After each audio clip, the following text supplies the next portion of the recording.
टक्के नाही, 60% दगड आहेत, 40% पाणी साठते. त्यामुळं तोटा होतोय, आलेलं पाणी वाहून जातंय.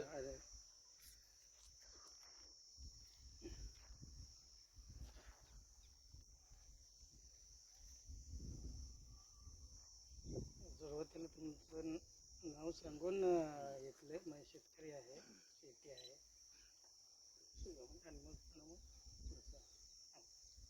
माझे नाव विजयकुमार भामदास बोराडे.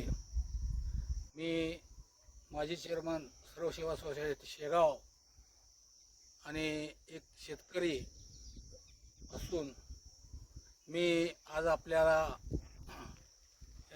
एक अशा पद्धतीचं शासनाचं उदाहरण दाखवतो की जेणेकरून ते काम जर शासनानं लक्ष घालून केलं तर निश्चितच म्हणजे चांगल्या प्रकारचा पाणीसाठा होईल. त्याच पद्धतीनं शेगाव तलाव क्रमांक 2 पाटबंधारे विभाग जत यांच्यातर्फे जो इथं तलाव बांधलेला आहे बनाळीच्या म्हणजे बनाळी भागामध्ये आणि शेगाव भागामध्ये, या तलावामध्ये हे तलाव पूर्ण आहे, पाणी आहे. आपण त्यामध्ये पाणी सोडतो, पाण्याचे पैसे भरतो, पाणी आणतो.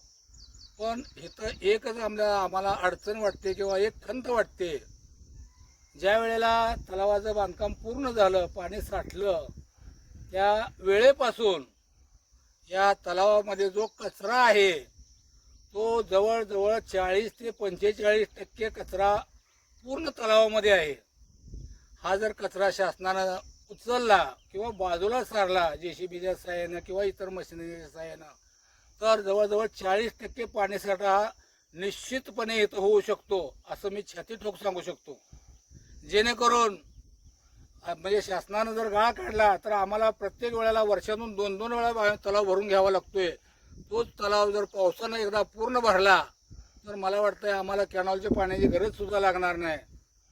पण हा जो समोरचा म्हणजे कचरा दिसतोय, हा जो कचरा आहे तो म्हणजे काय बाजूचा कुठला नाही किंवा काही नाही. तलावाच्या सांडेमधला कचरा आहे, तलावाचं रुंदीकरण करत असताना जो कचरा आहे तो बाहेर सुद्धा टाकला नाही. बघल तिकडे तलावात दगड दिसत आहेत. शासनानं त्याचा काय करावा, गांभीर्यपूर्वक विचार करावा. आणि जवळजवळ आज या तळ्याच्या म्हणजे या तळ्यामध्ये एक 500 ते 600 एकर शेती सुजलाम सुफलाम होते आहे.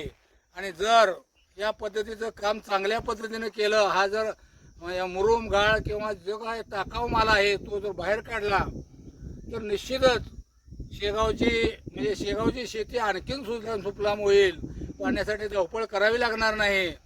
आणि महत्त्वाचं सांगायचं एकच आहे की हे जर पाणी पावसाच्या पाण्यावर सुद्धा आमचा तलाव जवळजवळ 2 ते 3 वेळा भरलेला आहे. आम्ही म्हणजे खात्याचं पाणी घेतोय, पैसे भरतोय, सगळं करतोय. पण येणारं आम्ही तलाव भरला की पावसाचं पाणी वाहून जात आहे. कारण का तर तलावामध्ये 40-45% कचराच आहे.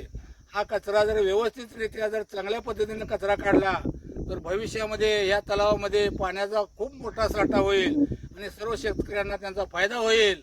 आणि सर्व शेतकरी मिळून शासनाचं कौतुक करतील अशी मी इथं आपल्या म्हणजे पत्रकार बंधूंना किंवा सर्व शासनाला मी अशी नम्र विनंती करतो. शासनानं आमचा या मागणीचा गांभीर्यपूर्वक विचार करावा आणि कचरा बाहेर काढण्याचे काम करावं आणि सर्व लोकांचे आशीर्वाद घ्यावेत. जेणेकरून एकदा कचरा निघाल्यानंतर म्हणजे पाणीसाठा भरपूर होईल ही मी शाश्वती देतो आणि इथं थांबतो. धन्यवाद.